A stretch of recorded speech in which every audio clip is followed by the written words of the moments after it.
Hello, everybody, and welcome to my C2GS Draft League Season 0 Week 2 match against Turbo-tastic. This is the Week 2 match because Week 1 I had a bye week. Um, so yeah, this is my team. This is my opponent's team. If you want to know why I brought the things that I brought, please check out the team builder video, which I posted yesterday. Um, so yeah, without any further ado, let's get started. So as far as leads go, I'm not the best at picking leads. I think it's my weakest part of battling for sure. Um, I decide that the two best leads to go with are either Donphan or Zeraora. Donphan is good because it can set up stealth rocks, but it's easily pressured out by Greninja. So I decide instead to go with Zeraora because it's choice scarfed and it's faster than everything on my opponent's team. And if it doesn't like the matchup that it's in, it can just Volt Switch out. Now, this is kind of a problem for Piloswine, but I have a special plan for Piloswine, as hopefully you will see. So he leads Piloswine, and I lead Zeraora. And my plan for Piloswine is first to bait it into using a ground type attack, which hopefully I'm currently doing right now. I switch into my Noivern on the ground type attack, and then it's baiting either a Toxic or a Stealth Rock or an Ice move or something like that. Melmetal switches in to tank that, and then it's EV'd to outspeed base 50 speed Pokemon like Piloswine, and then to KO with Double Iron Bash, right? So let's see how this plays out. I switch into my Noivern on his Earthquake, very fantastic and beautiful. I then go into Melmetal, and unfortunately at this turn he doubles into his Moltres. So at this point I decide that my best course of action is to switch into Slowbro to tank the presumed Flamethrower, which it does pretty well. And then at this point I kind of misplayed here. He actually goes for Toxic, and when I was planning, I didn't really plan for a defensive Moltres with Toxic. I was only really looking at offensive. So that's kind of my L, to be honest. I should have planned for especially defensive Moltres when I was making my team. But yeah, my vision being Toxic here is actually really, really bad because I wanted to call Minesweep later. But unfortunately, that's not going to happen because now I'm on a permanent timer. So when I do go for the Scald here, you can see it only does 39%, revealing that it is fully specially defensive, and it actually doesn't have any offensive investment at all, at least none that I could find. So yeah, specially defensive Moltres. So at this point, I decided to switch into my Zeraora because he's likely not going to Toxic because my Slowbro was already Toxic. So I go into Thor here as he decides to Roost off, actually, which is, pretty good for him, get a full health. And then he switches into the Piloswine here. Luckily, I decide the best course of action is to actually knock off, because nothing really wants to take a knockoff that well, except for Aggron, I guess, right? So I knock off Piloswine's Eviolite, which is really good for me, right? And then I decide, okay, this is looking a little bit familiar, right? It's Zeraora versus Piloswine. I decided to repeat the plan, right? So I go into Noivern here on the presumed Earthquake, which works. At this point, I'm like, I'm probably being a little bit too predictable here, but I decided that it's the best play to go for anyway. So I go into Melmetal here, and what do you know? Once again, he doubles into his Moltres. I don't know what exactly he's going for with Moltres versus Noivern, but it's what he keeps doing. Maybe it's a Flamethrower switch in, actually? I'm not sure. But yeah, so at this point, I kind of have to switch into my Slowbro again because of the Flamethrower potential. So I take a little bit from Flamethrower, and then at this point, I decide just to go hard into my Zeraora as he actually goes hard into his Greninja. So now I'm at Zeraora versus Greninja here, and I'm like, this is a pretty interesting position. He's obviously not going to stay in because I'm going to clobber him, right? I think I decided to close combat here because that's also a one-hit KO. Unfortunately, he was also aware of that, and he decided to go straight into Corsola. I really wish I knocked this thing off. I really, really wish I did. But unfortunately, I am blind, and I did not get to do that. So I use a useless close combat against the Corsola. And at this point, I decided to go into my Corsola counter, which is Falcon, the Noivern. This thing is carrying Toxic and Taunt to whittle it down and put it on a timer and stop it from doing Corsola things. He unfortunately goes for the Will-O-Wisp here, but that was kind of expected, to be honest. Anytime you have a Corsola counter, you have to expect it to get burned or have some counterplay to getting burned. I was fine with this thing getting burned. It was going to happen eventually. It's all good. So I get burned here. I decide I got to Toxic it now, put it on a timer as soon as possible. And he actually goes for Strength Sap here, which is nice because I got a free Toxic off, which is like really convenient for me, right? So this turn, I decided to taunt it because I was better crippled, and it actually was straight into Moltres here, which I suppose isn't the worst thing in the world because now it's a taunted Moltres. It can't Toxic me or Roost, right? So I decided to switch straight into my Zeraora here as he actually doubles into Aggron. So now at this point, he's pretty much guaranteed to Mega Evolve. He has no reason not to. He's probably going to go for an Earthquake or a Stealth Rock here. Close combating this is a very silly decision. It's not going to do anything to it at all. So I decide to Volt Switch. Into what? Now, I decided to go into my Donphan here, because Donphan was my intended Scizor counter, but Scizor didn't come. So I decided, you know, it's a good defensive switch into Earthquake, and I can fire back an Earthquake of my own, right?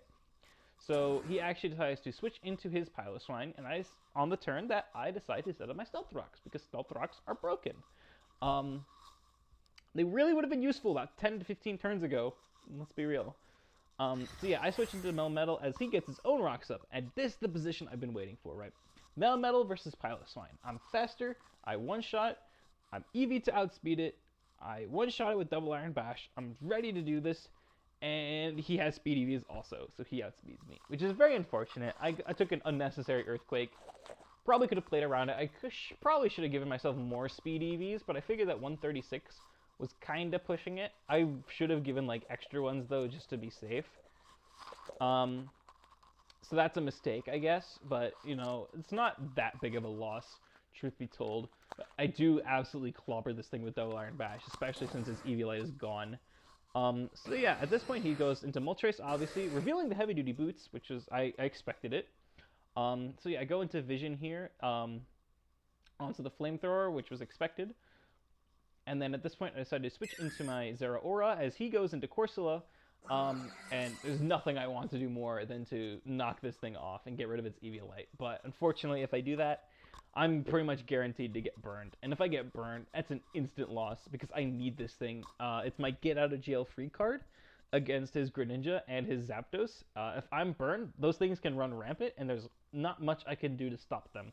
I need to make sure this thing is healthy and not burned, so that I'm able to outspeed and one-shot them with my Choice Scarf.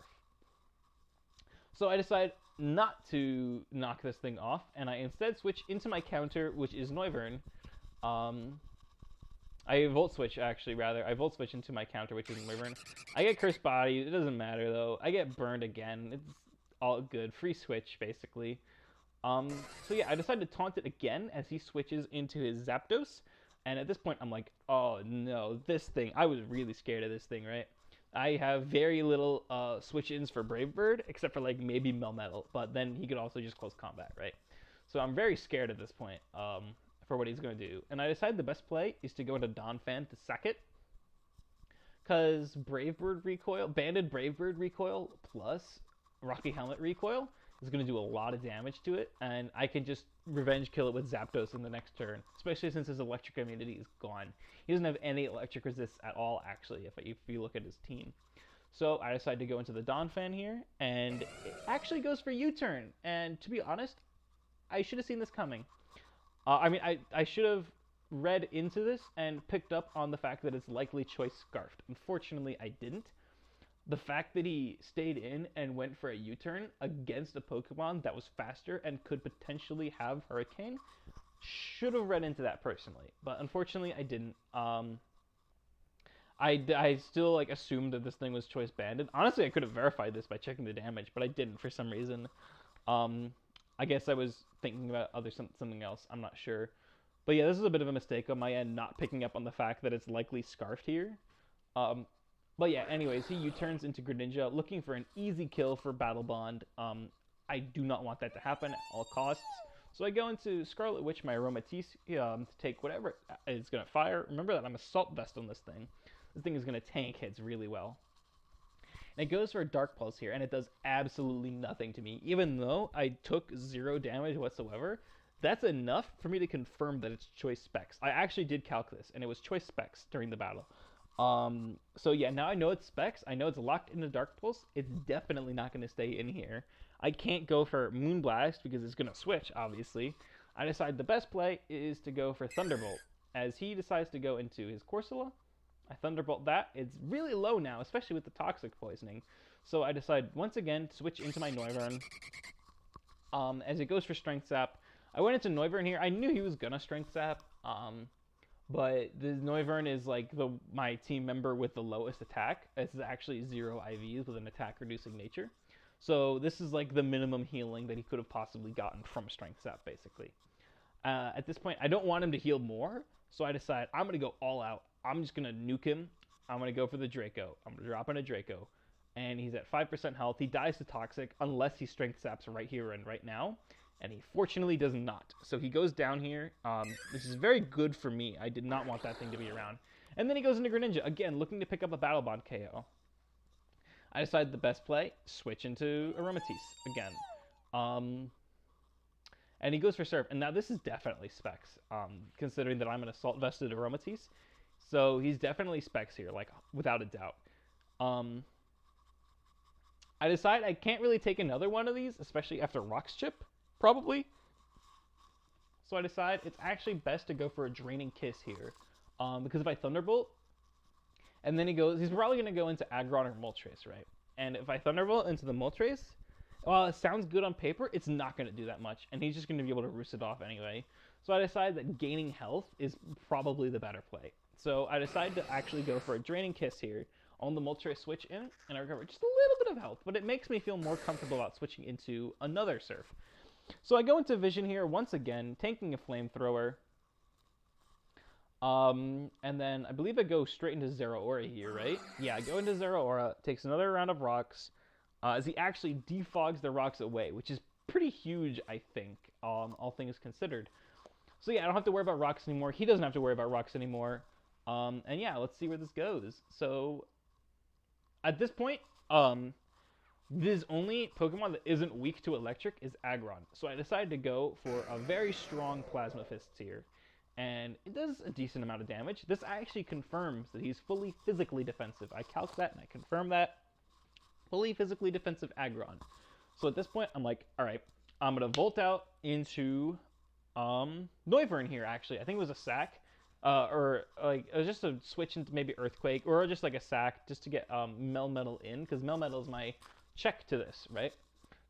Because I'm an Acid Armor set, right? So I don't Volt Switch. That's right, because I'm Choice Scarfed. I'm sorry.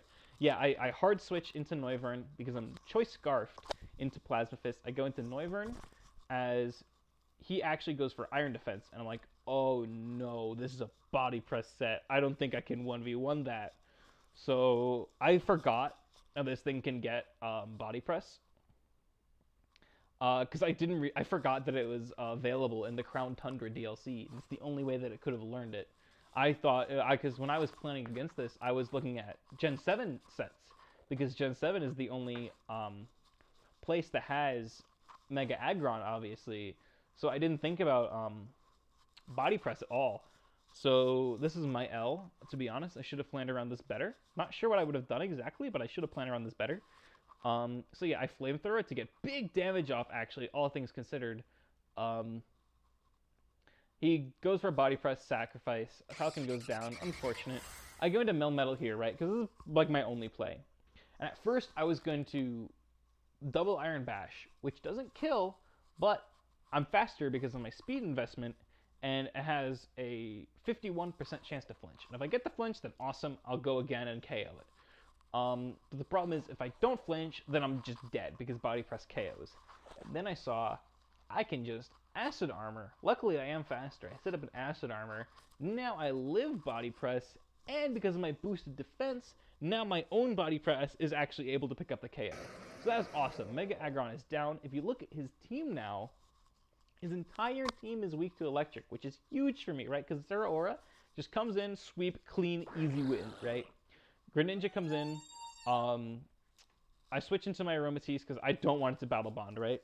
It goes for a Surf, and it does too much damage. And unfortunately, at this point, I have no choice but to let Aromatisse go down. It's not that big of a deal, though, because Zeraora just comes in and cleans up anyway. It does not matter in the slightest, I think. So I let Aromatisse go down. I let him get his Battle Bond. I go into my Thor here.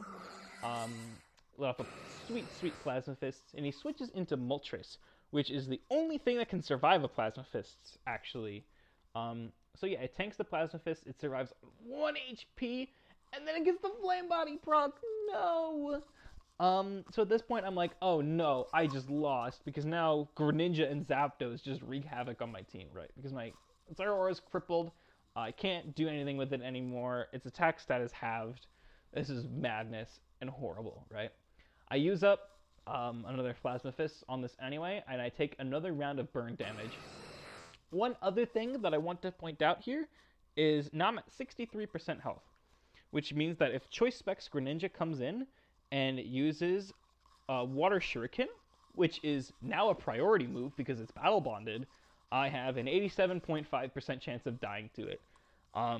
So I might just lose because it's just going to Water Shuriken and then I can't counterattack it anymore, right? So this is kind of really bad, actually. He goes into Zapdos here, and I decide my only play is to sacrifice my Melmetal. It doesn't really do much in this battle anymore. It's really slow, and it's going to get one-shot by anything, basically. He goes for Close Combat as his move of choice to one-shot it, which is pretty interesting, because now he's dropping his defenses. So I go into Slowbro here. I'm definitely Mega Evolving, 100%, right? And I want to capitalize on a special defense drop. So I have 3 options here. I can Scald, or I can Signal Beam, hard reading a Greninja switch. But if he doesn't switch, then that's pretty bad for me, right? So I decide that's not a good idea. So I can either Scald twice, which is a guaranteed kill, or I can Calm Mind on this turn. And then after that, Scald becomes a one-shot, right? And I decided, I'm not sure how the paths work out exactly, but I didn't really like the path where I Calm Mind and he switches into Greninja on the same turn, right? So I decide the best play is to Scald twice. So I Scald as he switches into the Greninja, which is pretty unfortunate. So he switches into the Greninja, I Scald him, no burn unfortunately, and at this point he's pretty much definitely going for Dark Pulse because he specs. So I decide I have to sack my Donphan here, I have no other choice. I sack Donphan to the Dark Pulse. I go into my Zeraora, which outspeeds and KOs. Even with the burn, it does actually KO with Plasma Fists. And because he's locked into Dark Pulse, he definitely can't go for Water Shuriken. So that's how I played around that. So he's one-shot by this. And then he goes into his Zapdos. And Plasma Fist is not a one-hit KO here. It does 50% damage. So I win by Plasma Fists, and then I die to whatever it goes for, and then I send in Slowbro, and then Slowbro cleans up, basically. So yeah, I go for Plasma Fists, it loses half its health, and then it actually goes for U-turn. And this is when he realized that I was Scarfed Zeraora, right?